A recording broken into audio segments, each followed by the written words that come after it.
I asked my wife what she wanted to eat for dinner, and she actually told me. So, tuna casserole.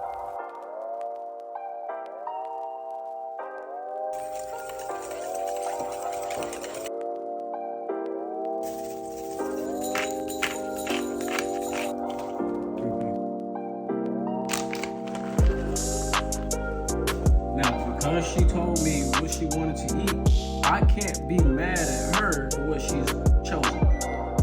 I had the nerve to turn up my nose because she said, I want tuna casserole and I want hamburger helper. And I said, excuse me? She said, you make it the best. And I said, okay, well, that's fair. She's pregnant. I'm the one having the aversions right now. I ain't gonna eat it.